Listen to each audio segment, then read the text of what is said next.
perang Bani Quraizah lepas pada perang Khandaq. Dia punya step dia perang Badar, perang Uhud, perang Khandaq, perang Badar, perang Uhud, ketika yang Bani Nadir, lepas tu perang Khandaq, perang Bani Quraizah. Lepas tu perjanjian Hudaibiyah. Perjanjian Hudaibiyah. Kenapa dia panggil perjanjian Hudaibiyah? Sebab berlaku di Hudaibiyah. Dan perjanjian Hudaibiyah, bila sebut perjanjian Hudaibiyah, ingat itu adalah perjanjian damai, berdamai antara Islam dengan kafir Quraisy, musuh lama bertahun-tahun bermusuh. Ada satu ketika sampai satu saat berdamai. Perjanjian Hudaibiyah. Cerita dia macam ni. Sejak daripada hijrah ke Madinah, Nabi dan sahabat tak pernah balik ke Mekah. Dan rasa rindu nak balik tu memang begitu tinggi lah. Sebab tanah air, hijrah dalam keadaan terpaksa. Orang kafir Quraisy mengejar, kalau dapat tangkap, bunuh dan sebagainya. Jadi tiba-tiba setelah 6 tahun Nabi berada di Madinah, tahun ke-6 hijrah, Nabi Muhammad SAW bermimpi. Nabi mimpi masuk ke Mekah bersama sahabat melakukan umrah dalam keadaan aman. Orang kafir tak kacau dalam mimpi. Dan untuk pengetahuan awak, setiap mimpi Nabi ni adalah benar, pasti akan berlaku. Mimpi Nabi pasti akan berlaku. Mimpi sahabat dengan orang-orang soleh banyak mimpi yang baik. Mimpi kita banyak yang mengaluh. Itu perbezaan. Bila Nabi bagi tahu mimpi tu, sahabat dengar, sahabat suka, sahabat gembira, terutama sahabat Muhajirin yang berasal daripada Mekah. Sebab mereka yakin pasti akan berlaku mimpi Nabi. Maka mereka seramai 1,500 orang ingin bersama Nabi untuk menuju ke Mekah. Untuk perang tak, untuk melakukan umrah. Maka mereka bawa senjata yang berupa pedang bersarung. Pedang bersarung ni bukan untuk berperang lah, untuk standby, untuk musafir dan untuk jaga keselamatan je. Tiba-tiba sampai di Hudaibiyah, ini dah ringkas ni. Sampai di Hudaibiyah, unta Nabi berhenti dan mereka memang di situ. Dan Nabi pun hantar Sayyidina Uthman untuk masuk ke Mekah jumpa pembesar Quraisy. Bagi tahu tujuan kedatangan masuk Mekah ni bukan untuk berperang, nak buat umrah je.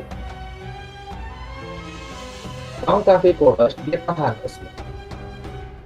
Dia 3 hari dan beberapa hari dia tahan. Bila dalam tempoh dia tahan Uthman, dia orang Islam tunggu Uthman tak pulang-pulang, berunding dia. Maka datanglah kabar berita, kabar angin bahawa Uthman telah dibunuh.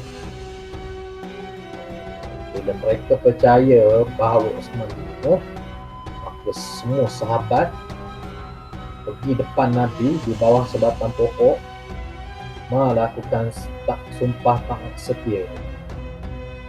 Sumpah akan menuntut bela kematian Uthman sampai ketitisan darah terakhir. Asal nak pergi buat umrah. Bila dengar Uthman dibunuh, maka semua melakukan sumpah setia, kepala dendam. Dan sumpah setia ni dikenali sebagai Bai'atul Ridwan, sumpah setia yang diredai Allah.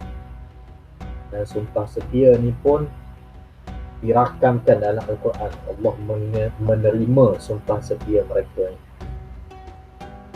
Bila orang kafir tahu bahawa orang-orang Islam sudah melakukan Bai'atul Ridwan, maka Allah campakkan perasaan gerun dan takut dalam hati-hati orang kafir. Maka cepat-cepat dia hantar utusan kafir-kafir. Dan dia bagi tahu Osman tak dibunuh pun, kami tahan je dan hantar utusan untuk berdamai. Okay. Lalu perdamaian itu dikenali sebagai perjanjian Hudaibiyah. Ingat, jangan keliru. Bai'atul Ridwan, janji taat setia umat Islam kepada Nabi untuk masuk ke Mekah untuk bela kematian Osman.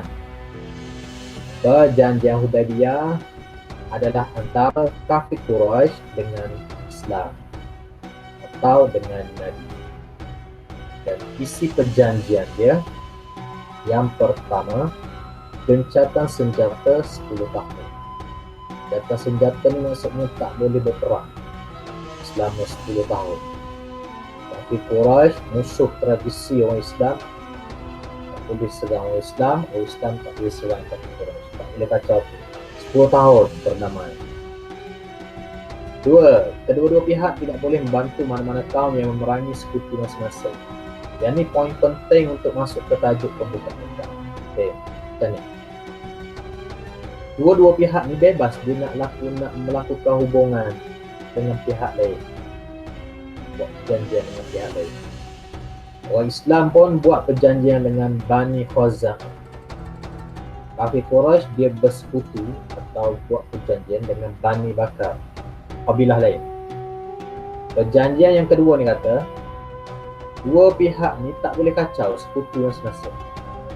Contoh, kafir Quraisy tak boleh pergi serang Bani Khuza'ah sebab Bani Khuza'ah sudah jadi kawan orang Islam. Jadi gitu. Orang Islam pun tak boleh serang Bani Bakar sebab Bani Bakar dah jadi kawan atau sekutu kafir Quraisy. Itu syarat kedua. Syarat kedua ni lah yang dilanggar oleh kafir Quraisy nanti kita tengok sebelum pembukaan. Okay. 3. Orang Quraisy yang memeluk Islam dan lari ke Madinah tanpa izin walinya hendaklah dipulangkan.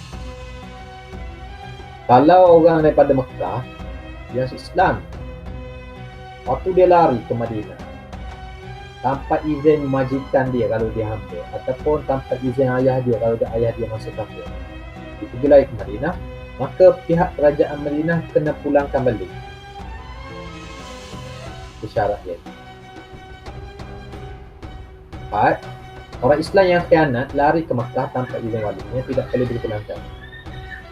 Sebaliknya, kalau ada orang Islam yang dari Madinah dia lari ke Mekah sebab dia khianat ke, dia keluar murtad ke, dia lari ke Mekah tanpa izin wali dia kat Madinah, maka tidak perlu dipulangkan. Nampak macam tak adil.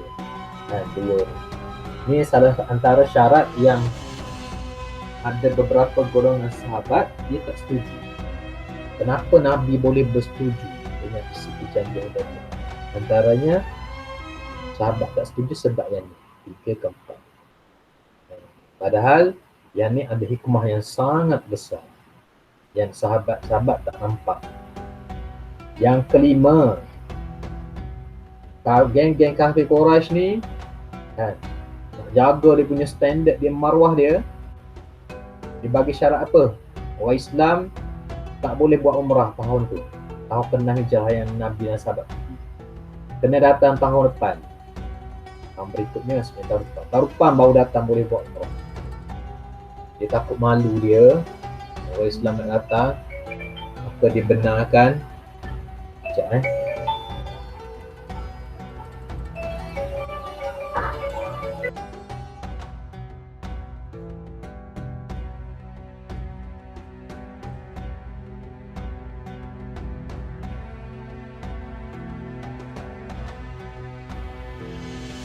Okay. Yang seterusnya, ada soalan boleh tanya Faham? Kesan perjanjian Hudaibiyah. Antara kesan perjanjian Hudaibiyah, kaum musyrikin mengiktiraf Nabi sebagai ketua negara Islam dan status kerajaan Islam berdaulat. Sebelum ni dia tak layan pun Nabi orang Islam kan. Kalau tangkap bunuh, kalau tangkap nak dera kan, kalau sikit-sikit nak perang, macam tu je. Tapi bila dia dah mula buat perjanjian perdamaian dengan Islam, dengan Nabi, dengan Madinah, secara tidak langsung dia sudah iktiraf Nabi adalah ketua negara Islam berdaulat. Satu. Yang kedua, gencatan senjata boleh ke Islam disebarkan seluas ni. Ni bijaksana Nabi, fatonah Nabi. Bila gencatan senjata selama 10 tahun, kafir Quraisy ni musuh paling kuat pada masa tu. Bila dia tak boleh serang orang Islam, tak boleh kacau sebab terikat dengan gencatan senjata, Nabi pun ambil peluang masa tu berdakwah ke Habsyah, Parsi, Mesir, keluar-luar negara luar Madinah. Nabi hantar utusan bawa surat Nabi mengajak kepada Islam dan ke negara kawasan-kawasan di luar Madinah yang berdekatan. Semasa perjanjian Hudaybiyah, ramai tokoh panglima-panglima pembesar Quraisy masuk Islam. Bagi contoh, antaranya Khalid Al-Walid. Untuk pengetahuan awak, kalau awak ingat, Khalid Al-Walid ni, beliau adalah panglima tentera berkuda kafir Quraisy yang mengambil tempat bukit yang didiami oleh skuad pemanah Islam dalam perang Uhud. Ingat, dalam perang Uhud, Nabi pesan dekat skuad pemanah Islam, jangan tinggalkan bukit ni sehinggalah mendengar arahan Nabi.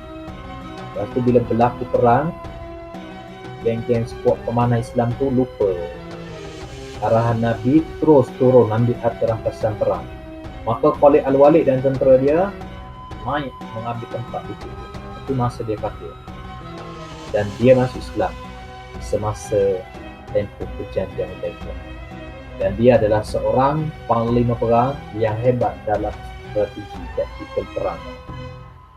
Bila dia masuk Islam, dia terkenal sebagai ketua panglima tentera yang menyusung strategi tentera Islam. Sampaikan dalam satu perang melawan tentera Rom yang merupakan kuasa besar dunia masa itu, Rom tidak dapat mengalahkan tentera Islam bawah pimpinan Khalid Al-Walid. Kita kenal ni. Khalid Al-Walid ni bila dia masuk Islam, bila Rom tak boleh tewaskan tentera yang dipimpin oleh beliau, maka Nabi gelarkan dia Saifullah, pedang Allah. So, ini cerita dia. Orang Islam boleh bergaul dengan bukan Islam sambil menyebarkan Islam. Boleh bergaul. Orang kafir Quraisy tak boleh kacau sebab terikat dengan perjanjian. Memberi peluang masyarakat Islam di Madinah tu bernegara dengan lebih maju. Madinah makin maju sebab tak ada gangguan musuh utama. Orang kafir Quraisy tak boleh buat kekacauan. Dan orang Islam boleh mengerjakan umrah pada tahun depan, tahun ketiga Hijrah lah. Dan ni apa lagi, antara musuh yang masih ada masa itu, Yahudi Khaybar. Nabi pun boleh bertindak kepada Yahudi Khaybar sebab masa tu Yahudi tak boleh lagi dibantu oleh kafir Quraisy.